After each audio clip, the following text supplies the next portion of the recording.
ଭଡ଼ାଟିଆ ମାନଙ୍କୁ ଘରୁ ବିଦାୟ କରିବା ଅଭିଯାନରେ ଆଜି ମୁଁ ନିଜେ ନିଜକୁ ପ୍ରସ୍ତୁତ କରିଦେଇଛି। ଆଜି ଝାଡ଼ି ଝୁଡ଼ିକି ସବୁ ସଫା କରିଦେଲି। କଥା କ'ଣ କି ଗତ 20 ଦିନ ହେବ ମୁଁ ମୋ ଘରର ଉପର ଛାତଟାକୁ କିଛି ବିଶିଷ୍ଟ ଜାତିର ପ୍ରାଣୀମାନଙ୍କୁ ଭଡ଼ାରେ ରହିବାକୁ ଦେଇଥିଲି। ପ୍ରଥମ କରି ଯେଉଁଦିନ ମୁଁ ସେମାନଙ୍କୁ ଦେଖିଥିଲି ସେମାନେ କେବଳ 2-3 ଜଣ ଥିଲେ। ହେଲେ ଆଜି ସକାଳୁ ଦେଖିଲା ବେଳକୁ ସେମାନେ ସେମାନଙ୍କର ପୁରା 7 ପୁରୁଷକୁ ଡାକି ଆଣି ଘର ସାରା ବଂଶ ବିସ୍ତାର କରିବାରେ ଲାଗିଗଲେଣି। ମୁଁ କି ଆଉ ଛାଡ଼େ, ସେମାନଙ୍କୁ ସସମ୍ମାନେ ଘରୁ ବିଦାୟ ଦେବାରେ ଲାଗି ପଡ଼ିଲି। ଅବଶ୍ୟ ସେମାନେ ତାଙ୍କର ସରପଞ୍ଚକୁ ପଠାଇଥିଲେ ମୋତେ ବୁଝେଇକି ଆଉ କିଛି ଦିନ ରହିବା ପାଇଁ ଅନୁରୋଧ କରୁଥିଲେ, ହେଲେ ମୁଁ ସିଧା ମନେ କରିଦେଲି। ତାପରେ ସେ ଗାଧୋଇ ପାଧୋଇ ରେଡ଼ି ହେଇ ମୁଁ ଚାଲି ଆସିଲି ଠାକୁର ପୂଜା କରିବାକୁ। ଘରେ ରଖିଥିବା କିଛି ଫଳ ଆଉ ବାଡ଼ିରେ ଥିବା କିଛି ଫୁଲକୁ ସଂଗ୍ରହ କରି ମୁଁ ଆଣି ଲାଗିଗଲି ଠାକୁର ପୂଜାରେ। ଆଜି ମୋର ଶନିବାର ବ୍ରତ ପାଇଁ ପୂଜାର ପ୍ରସ୍ତୁତି ଟିକେ ଅଧିକ ଭାବରେ କରାଯାଇଥିଲା।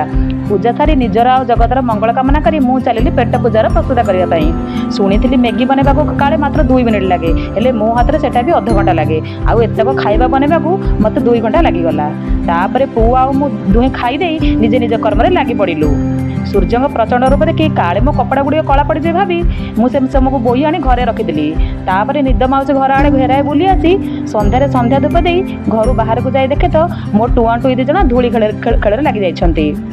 ସେମାନଙ୍କ ପାଖରେ ଟିକେ ଠିଆ ହେଇ ନିଜର ପିଲାଦିନ କଥା ମନେ ପକାଇଦେଲି। ଆପଣମାନେ ବି ଆପଣମାନଙ୍କ ପିଲାମାନଙ୍କୁ ଦେଖି ନିଜ ପିଲାଦିନ କଥା ମନେ ପଡ଼େ କି? କମେଣ୍ଟ କରି ନିଶ୍ଚୟ କହିବେ। ଭିଡ଼ିଓଟି ଯଦି ଭଲ ଲାଗେ ଲାଇକ୍, ସେୟାର, ସବସ୍କ୍ରାଇବ୍ କରିବେ। ରହିଲି, ଜୟ ଜଗନ୍ନାଥ, ରାଧେ ରାଧେ।